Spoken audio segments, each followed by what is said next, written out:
Bismillahirrahmanirrahim. Assalamu alaikum, dear students, and a very good day to all of you. If we talk about the previous lectures,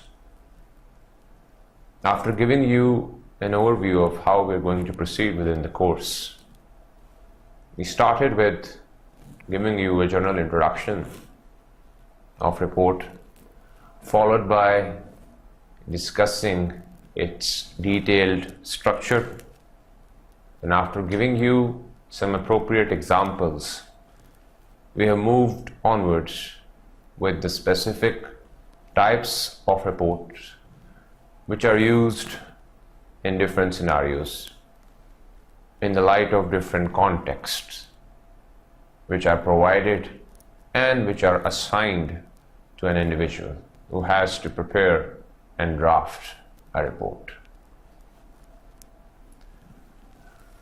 But the process of writing itself is not just restricted to report writing.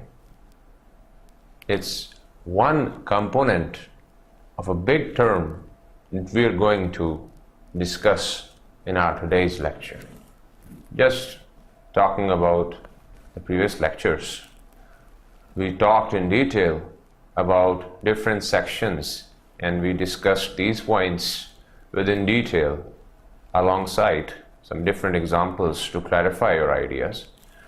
But when we talk about the communication process itself, this is basically the major cycle which begins at the very outset of life when a child starts cooing and babbling. This is the very beginning of the communication process, because that child becomes the sender and his or her parents are the receiver. And this is not the end of the information, but again the child gets a response from the parents as well. So a two-way process begins at the very beginning of life, and that is basically the communication process. With the passage of time, this communication process becomes more complex. The choice of words increases within the mind. Child starts and begins to acquire new set of words which can be used within different situations and different environments. With the passage of time, that use of language is not just restricted to the utterance of one word or two words, but gradually the child learns to combine and join different words into phrases and clauses which make a good sense.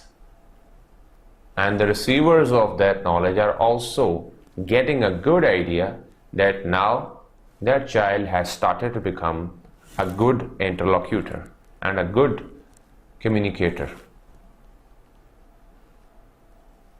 So overall, you are getting an idea that the communication process and the cycle of this communication begins at the very beginning of life.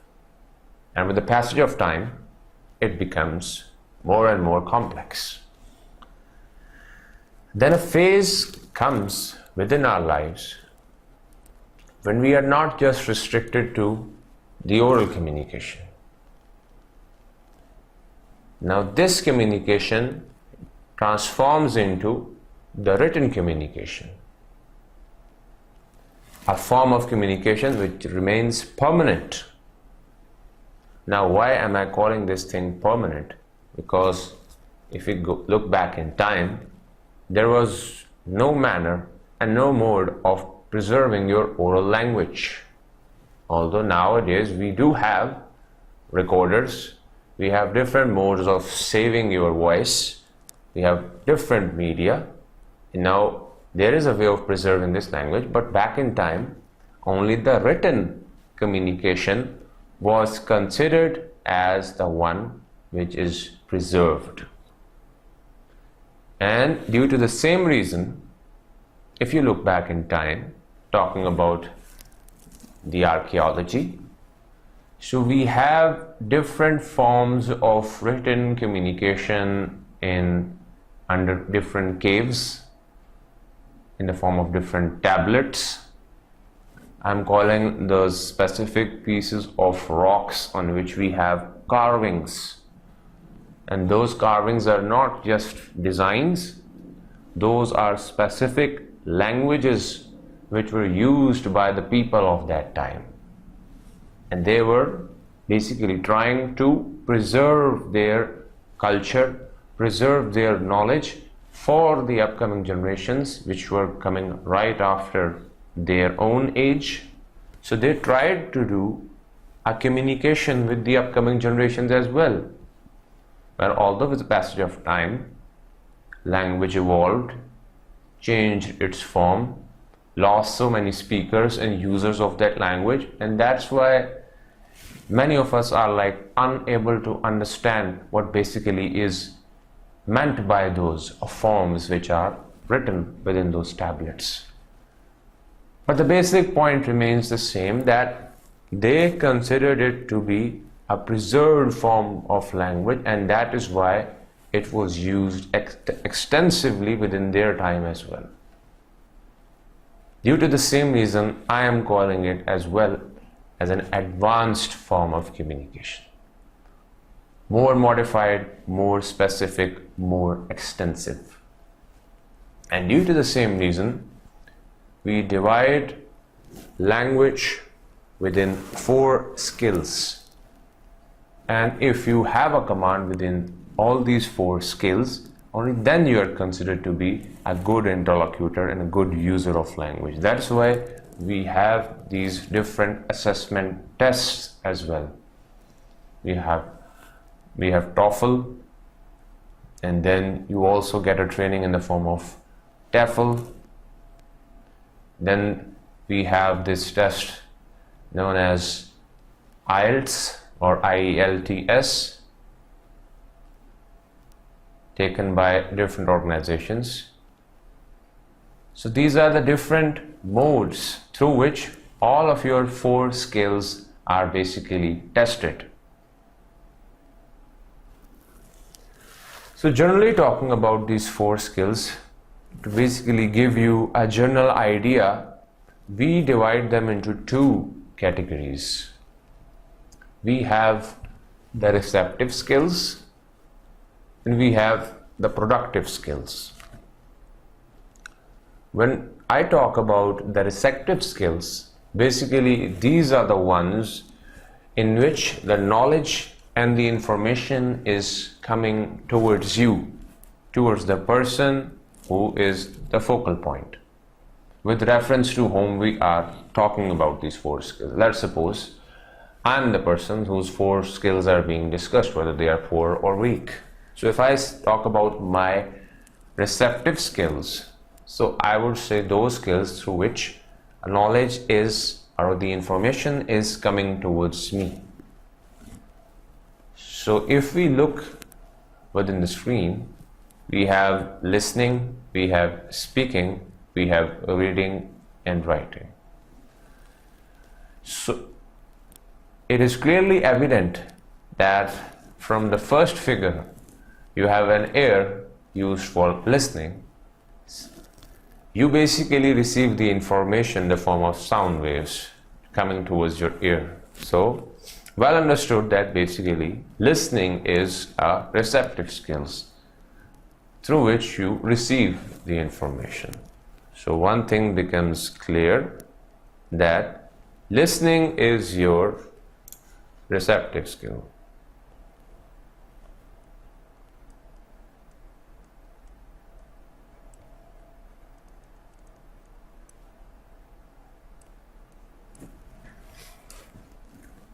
Moving onwards, if you look at the next figure, which is of speaking, the speaking makes a clear sense that you are the one uttering the information, going from you towards your target audience, to whom you are referring to or with whom you are discussing a topic or any other concept.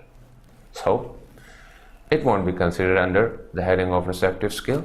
But when we move ahead and talk about the next figure, which is of reading, so over here you can see the eye is basically the receptor through which you are trying to go through an information which is provided to you in the form of a text, and after reading that text you develop an idea what that text is about. So the text is going towards your brain to develop an understanding using the eye. So once again, this eye basically becomes the receiver of information, and that's how it is another example of receptive skills.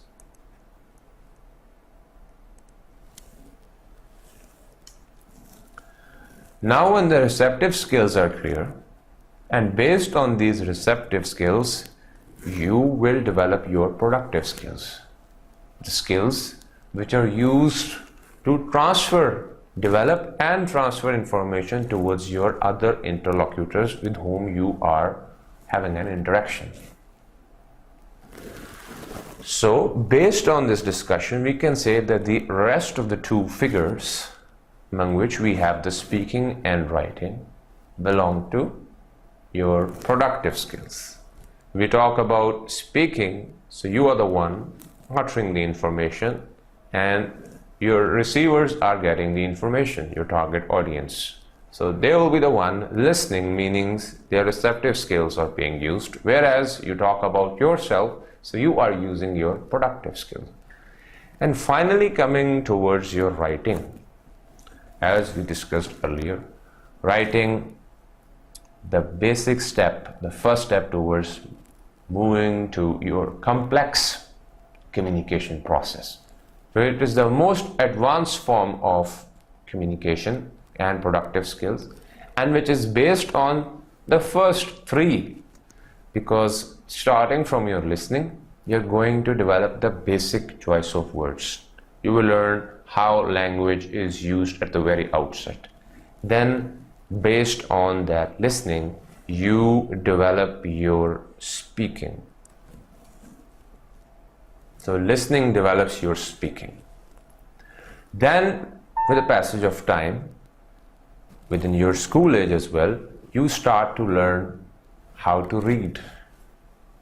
And this reading basically although acts as a receptive skill, but will develop finally your writing skill. So this reading will enhance your writing skills. And finally, your most advanced form of productive skill will be transferring the information at the end.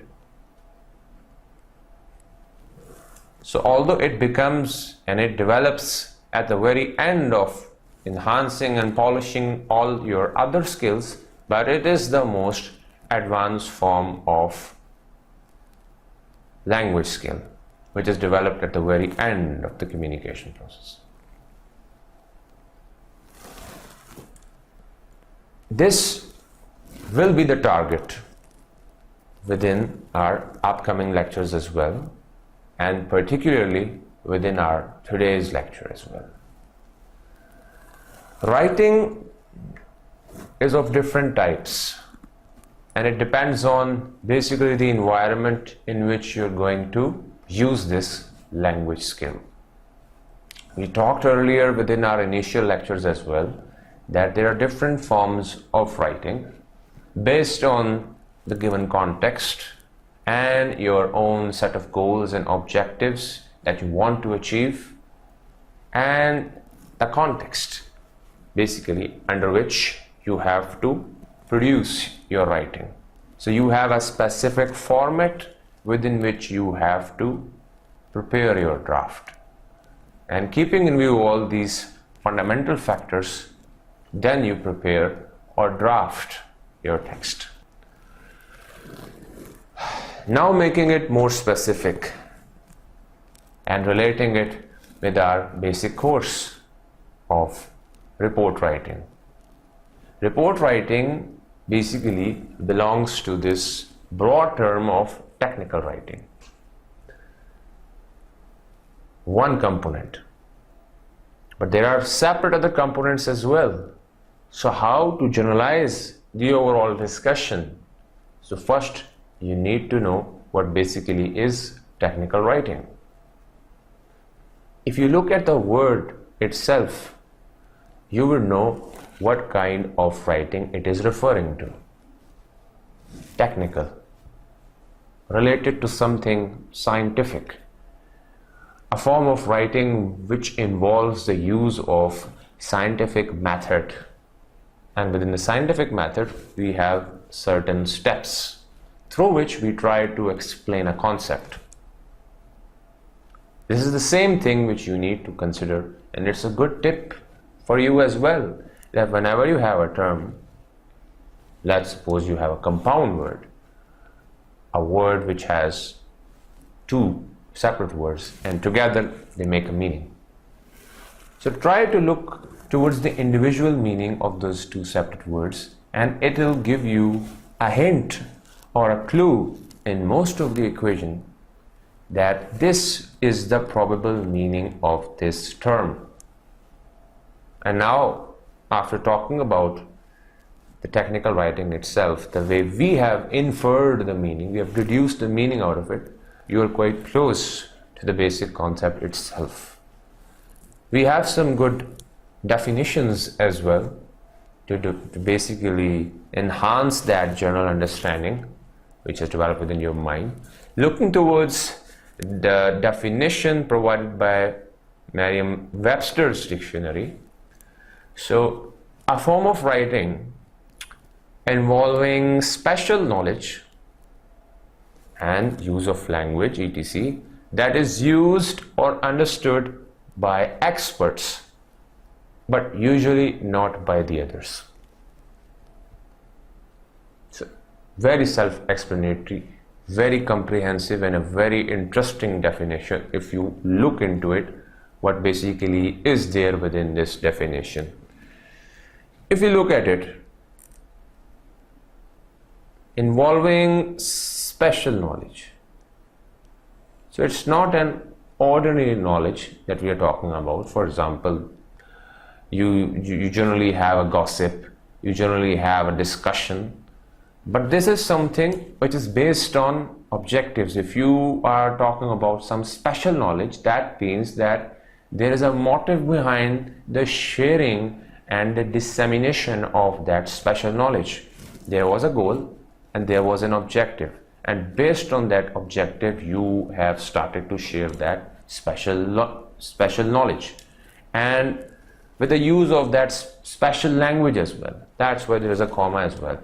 That is not just restricted to the dissemination of knowledge could be shared, but there has to be a specific language which should be used to transfer that special knowledge. And that's why we have these two terms together before the etc. Now what's coming next? That is used or understood by the experts, but usually not by the others. Now this thing has basically, this section of this definition has also bifurcated your general group of audience into two groups. The ones which are the target audience and the ones which are the general readers, who are not going to understand what basically this is all about.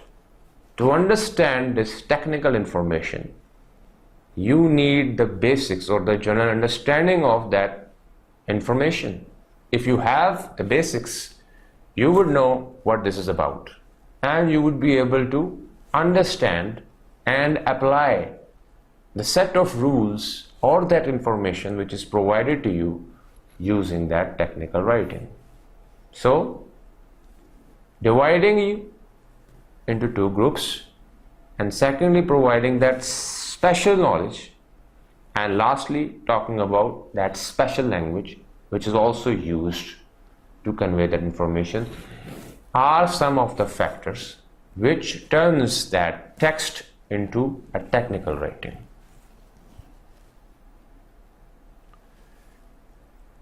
If we move ahead and look into the definition provided by Cambridge Dictionary, so it's relating to the knowledge, machines, or methods used in science and the industry.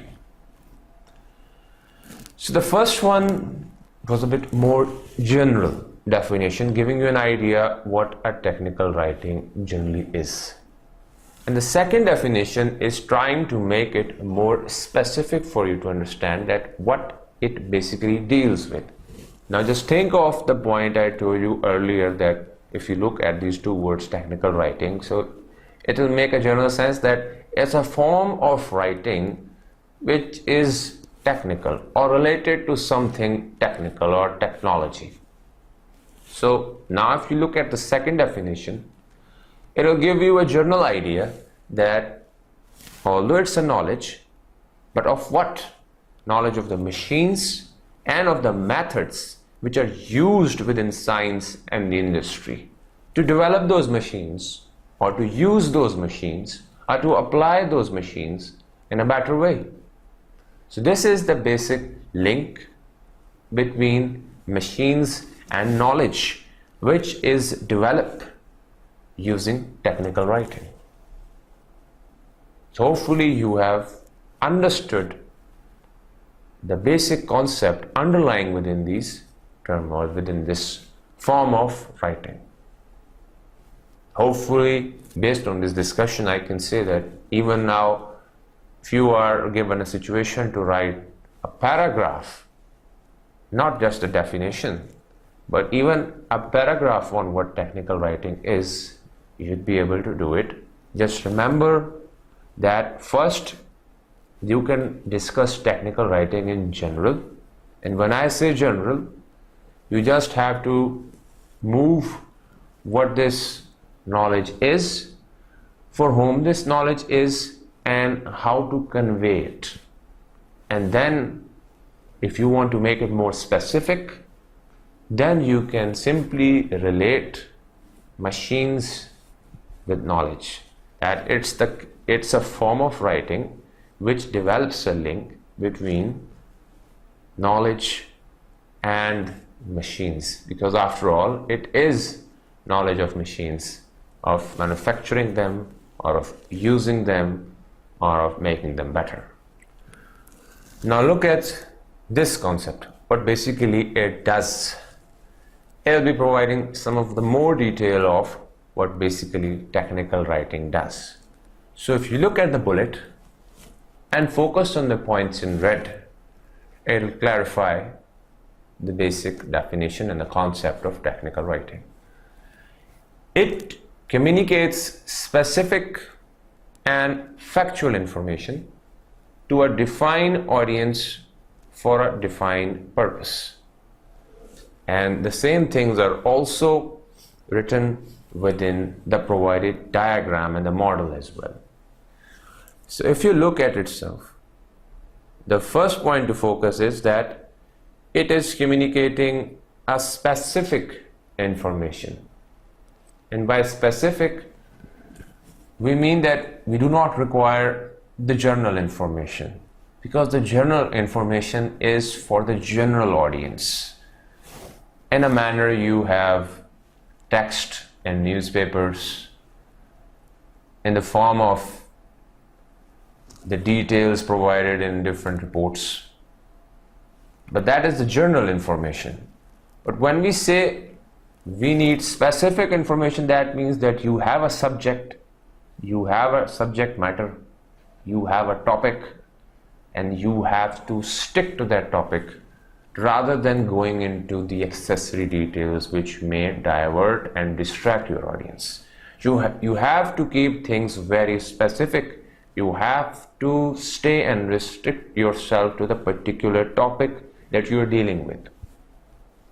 That is how you make your content and your writing more specific rather than being more generic and general.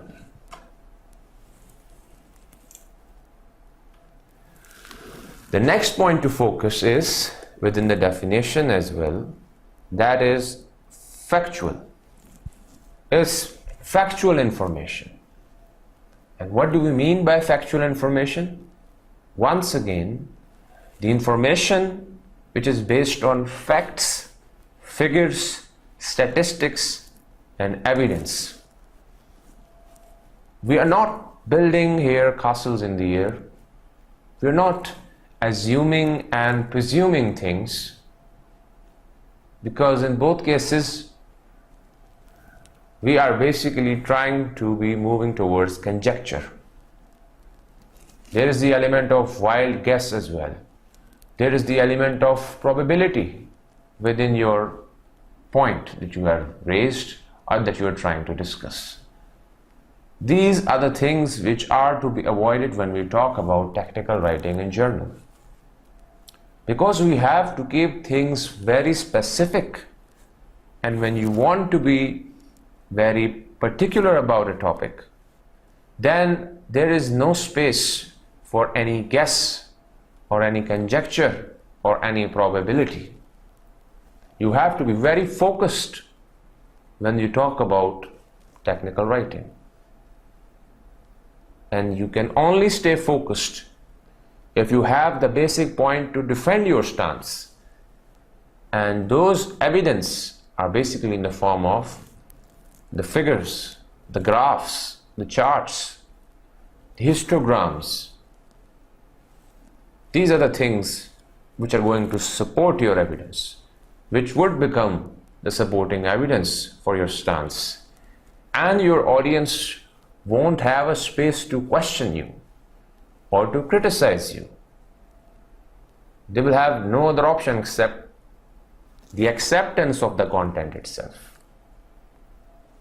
So that is how you communicate specific and factual information using technical writing. The next thing to focus on is your defined audience. Now try to relate it when we talk about the report writing itself. And you will find the connection that we talked about earlier. That when you have to move towards the actual process of report writing, keep in mind the nature of the audience. And we divided them into 3 categories as well. And based on those 3 categories, we also recommended the manner in which you need to structure your report. Well, here once again, you need to keep in mind your audience. What is your defined audience? And what is their basic objective? What is the thing that they are expecting from you to get? Let's suppose if we talk about your audience is basically your employer who has given you a task. Let's suppose giving you a problem or an issue to study by using a survey and then asking you to provide a survey report. So now if you are aware of who is your audience and what he or she expects from you, keeping in view that defined audience, that is how you need to structure your technical writing. So these are the factors which are going to determine how you are going to prepare your content, how you're going to structure your report. So remember, when we talk about the provision of that specific factual information, it has to be provided keeping in view the nature of your defined audience as well. And once you know who is your target audience, then you must be very sure what is the basic purpose of carrying out that activity of writing. Because when we say the form of talking about technical writing in journal, so technical writing has different types that we are going to discuss within a couple of minutes, and you will see how the objectives or how the purpose changes in different forms of technical writing based on your audience. and based on that audience, your factual information would also change. This is the connection between these three factors, and these three together form that triangle of preparing your technical writing draft. So you have to focus on each and every point. You have to remember these points, and only then you would become a good writer of technical writing. Providing you another good example. Now just look at the manner where this technical writing could be used. Before coming to that figure which is provided in the lower half of this slide, just look at the upper half where we have these three circles. They are basically developing that link for you to understand how you can work on this technical writing, or how you can work on it, how you can sharpen your technical writing skills. First thing to focus on is that you need to provide some technical information as well. Based on your objective, it has to be technical information. Second, of course, is that it should reveal that it's basically based on some knowledge. Let's suppose your text is being read by your audience. So at the end of the day, after reading that text, they should simply say that really at the end we got the information we were looking for. This was the knowledge we were seeking. So these two together would form the technical knowledge, and the mode of transferring that information would be the written. Because let's suppose if I am just giving you, acting as a manual of using an appliance, if I just tell you orally each and every step, I don't think you'd be able to remember it the first time when I tell you all the steps to follow to use that machine or an appliance. Again, you will be seeking some user manual or a user guide where you can see all the steps in written. Again, the significance of written communication is here. You won't be able to use it unless you know how to follow the steps. So that is how technical writing becomes important and varies from situation to situation. Now looking below at the figure and the diagram that we have, you can see that if you are that individual at the center, your situations would change based on the overall scenario and your objectives, making it more particular and specific, your basic purpose. The purpose is changing throughout this circle.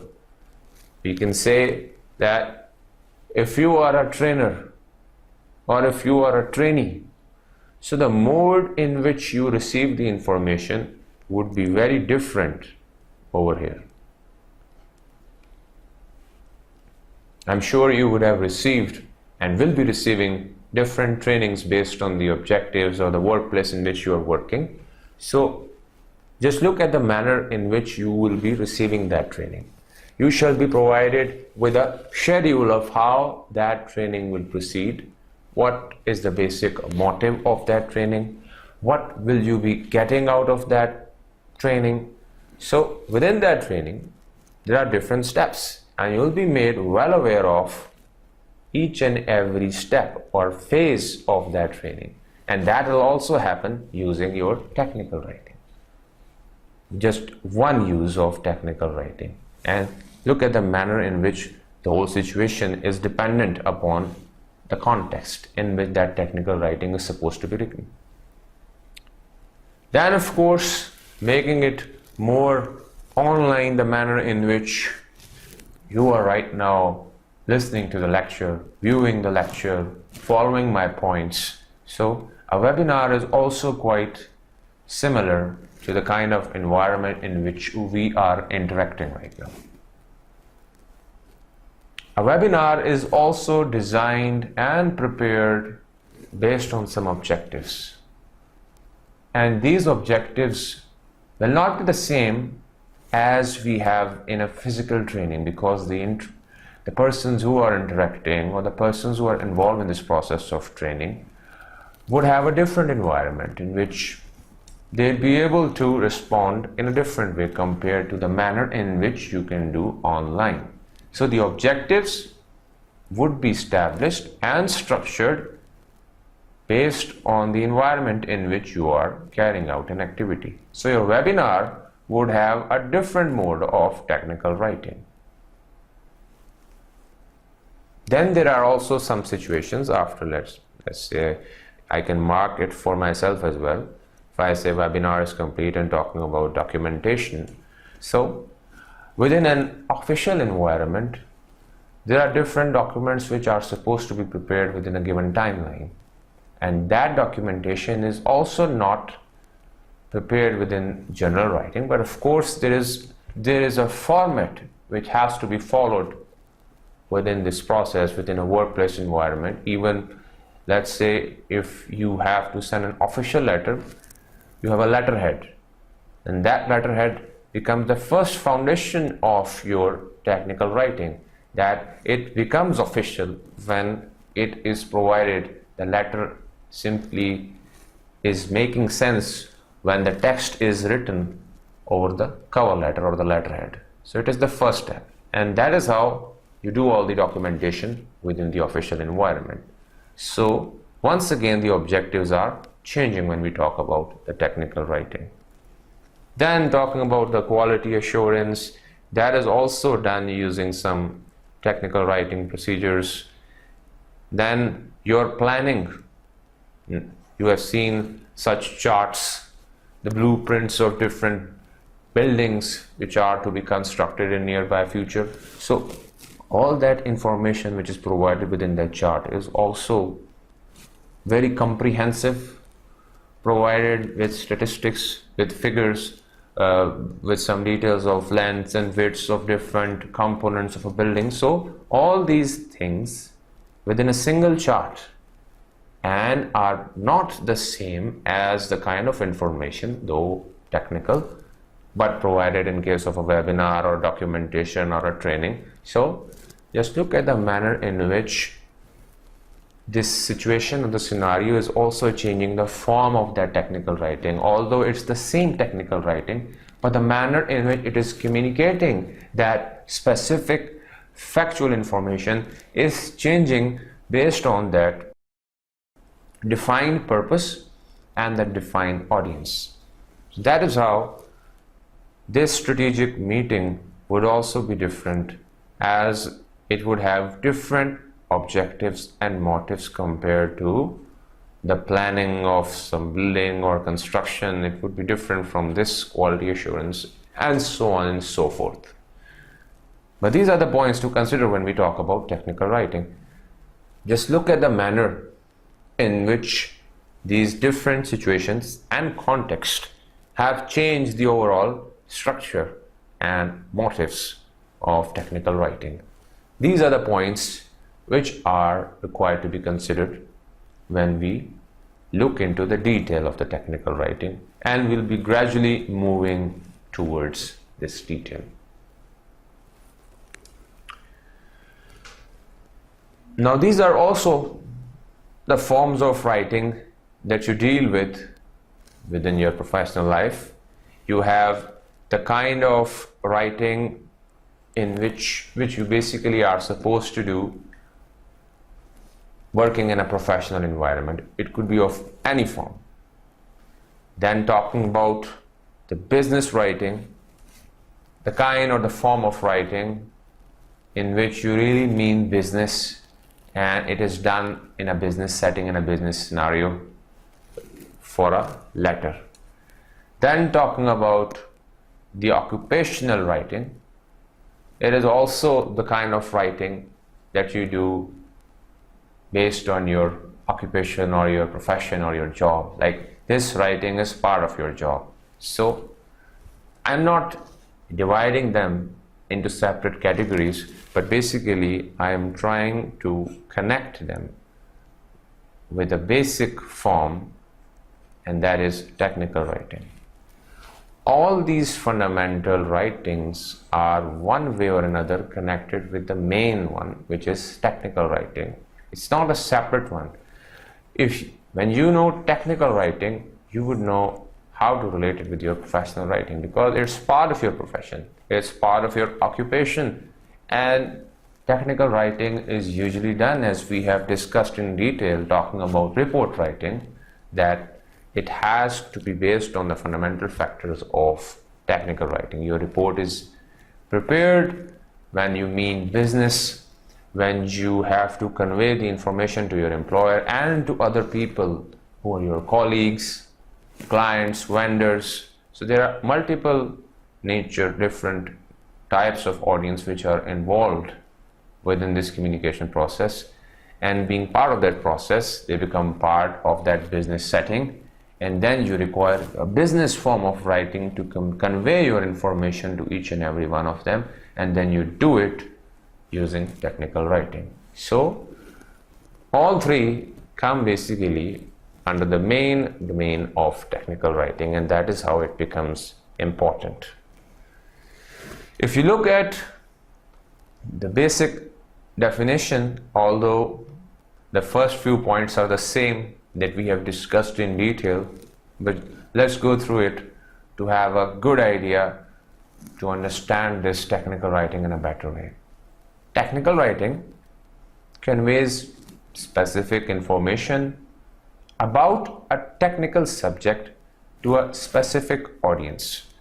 So the point to consider here is that what basically it is doing, it is providing that specific information.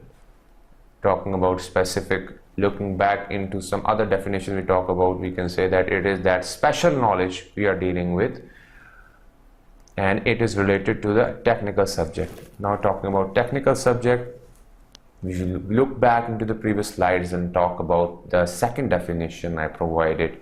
So it was a linkage between knowledge and the machines. So the machine's knowledge is basically one way or another the technical subject, and again the point comes that to a specific audience. So our audience is defined, and based on that defined audience we define our purpose, and once the purpose is sure and we are well aware of it, that is how we structure our technical writing. So this is what you extract from the first few lines. The words and graphics of technical writing are meant to be practical. That is, to communicate a body of factual information that will help an audience understand a subject or carry out a task. So before moving on to the explanation of all the lines, just look at this one and relate it back to the process of report writing. You will find something familiar. What did I tell you at what is the basic purpose once we have written the report? What is the basic outcome? Yes, we relate it with the target audience, that once they go through the report, they initiate an action, because the report is written to convince them, to change their own perspectives, and once the ideologies, outlook and perspectives are different, they are going to initiate an action after taking a mutual decision, a decision based on reciprocal discussion. So this is the basic thing to consider when we talk about the technical writing, that you have to carry out a task, and for making it successful you provide set of instructions, some details, some factual information. And when I say factual information, that is the thing which basically makes that writing more practical, target oriented. So these are some of the points which are the basic components and the factors or the characteristics of technical writing. Now talking about the origin, although we have discussed the origin of writing itself, but when we say the origin of writing and trying to relate it to different tablets, the different carvings that we have, so that is just a reference of the writing skill itself. But when we say technical writing and how did it begin, or is it something which has just started recently with the advent of science and information technology? That is not the case. Otherwise, you will stay restricted to the 20th century and so on, moving onwards, the 21st century, the developments which are happening. That is not the case. You have to look back in time as well, because this critical thinking was there all the time. You talk about meditation, you talk about introspection, or the thinking itself. If you're thinking, so you will observe your surroundings. And once you observe, you are going to find certain results. If you look at the process of research itself, things are there in front of you. The things which are there, you try to extract a problem out of it. And once you identify that problem, you state it before your audience as well. And then, once you convince your audience that it really exists as an issue, you try to resolve it. This is the point to consider when we talk about the origin of technical writing as well. It's the same procedure which has been repeating itself off and on in different scenarios by different people of different times. And I have just written the name of just the ones whom I consider important because of their developments, their contribution. Talking about Da Vinci, although he's known and very famous for his paintings, but one thing which gave him the fame when it comes to the reference of technical writing is that concept of helicopter. He was the first person to develop that figure and to simply define and explain the mechanism in which this machine is going to work, how it can be used. He was the first one. Now, just giving a concept of a new machine, although it came into existence and it developed quite late compared to his time, but he tried to describe the concept and the working of that helicopter quite earlier. And the manner in which it was done would one way or another become technical writing. Because it is dealing with what? A helicopter. And what is a helicopter? A machine. And now look back to the definition. The form of writing which is linking knowledge with machines. So that is how this process has been repeating itself. Although sometimes we are aware of it, sometimes not.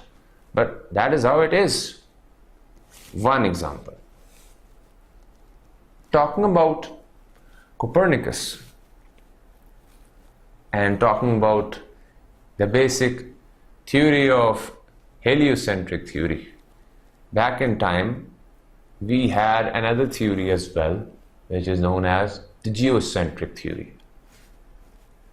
You'll be wondering why I'm taking you towards astronomy and all that, but we are dealing with technical writing, and technical writing relates to science and machines and their usage and their application. So that is why there is a touch of science as well.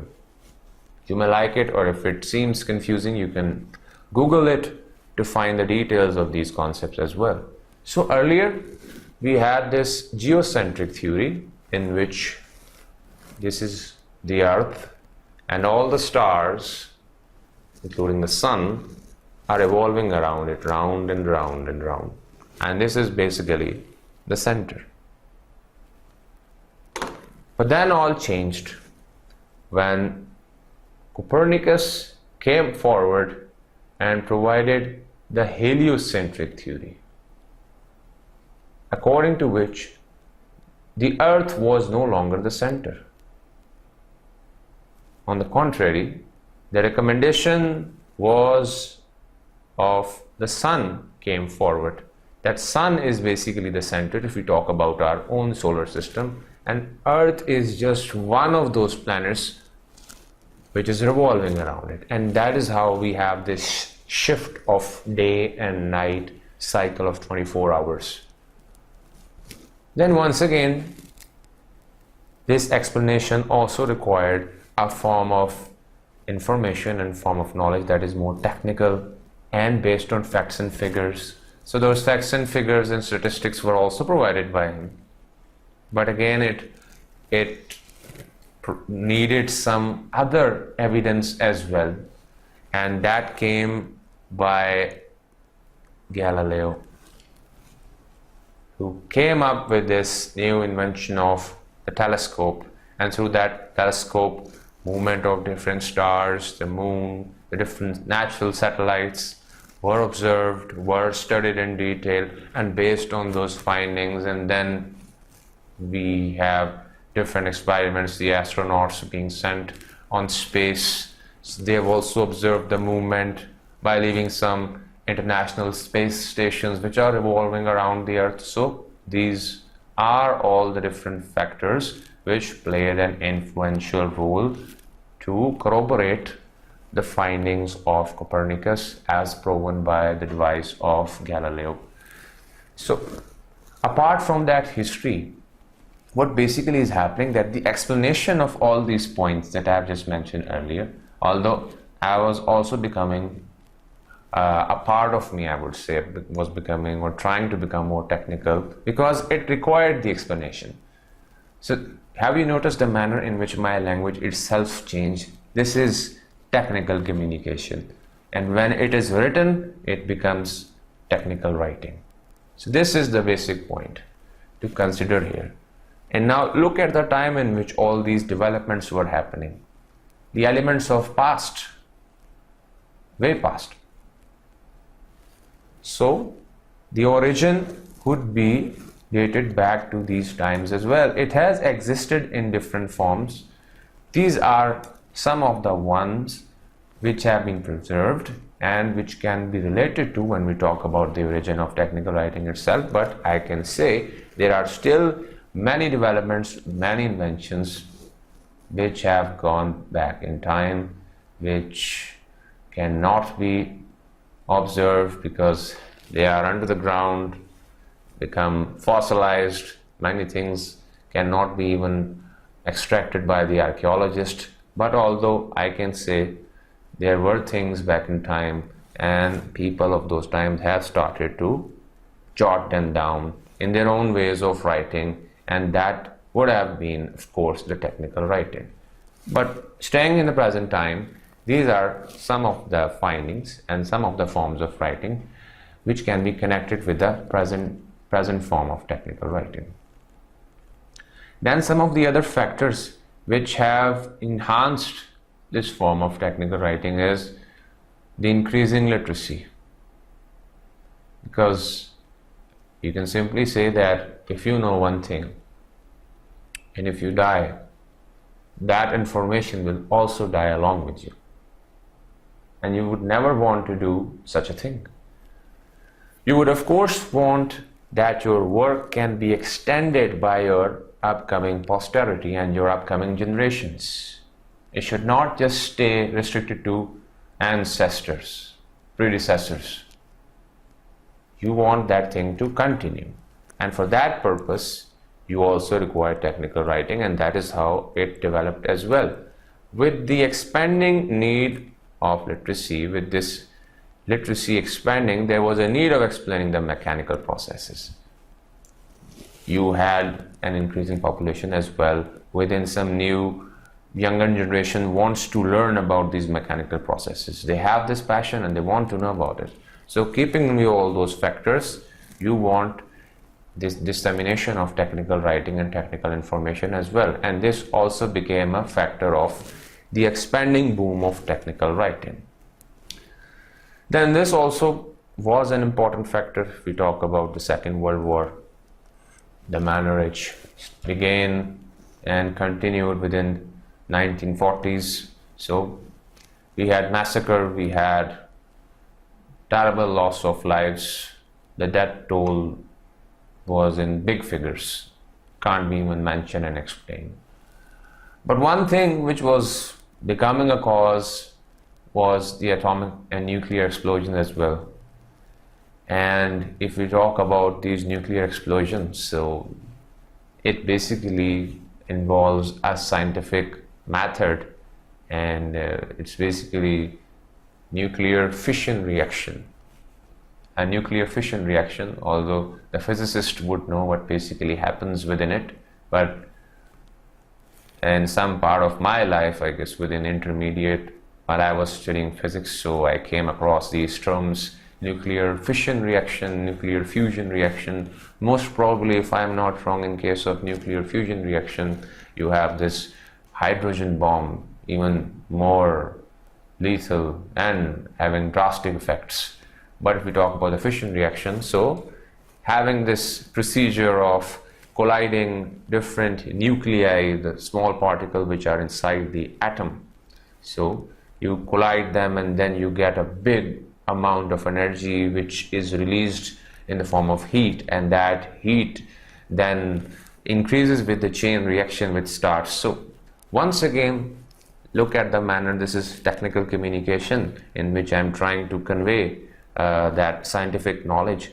And with this Second World War and the aftermath, the after effects in which so many lives were lost, so there was a need to maintain a check. Like this is the explanation which the superpowers give, that there is a need to control and check the use and the transfer of this information of preparing the nuclear weapons. So it will be checked, it will be controlled, it will be minimized, so that there may not be the case of another nuclear war. And in order to avoid it, although in certain circumstances, and if the use of nuclear energy is positive, for example the development of electricity, so for that purpose this information will be provided. But in case of its negative use, let's say in the form of preparing atomic and nuclear bombs, so it will be checked.